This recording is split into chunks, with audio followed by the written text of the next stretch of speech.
बसौँ माननीय सदस्य। माननीय सदस्य बसौँ। माननीय सदस्य हाम्रो नियमावलीले माननीय सदस्य हाम्रो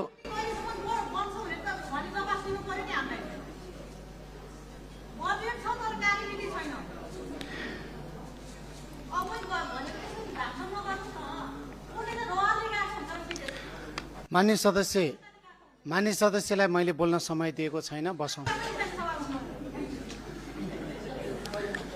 माननीय सदस्य आशिका तामाङलाई सभाको मर्यादामा रहन म निर्देशन दिन्छु।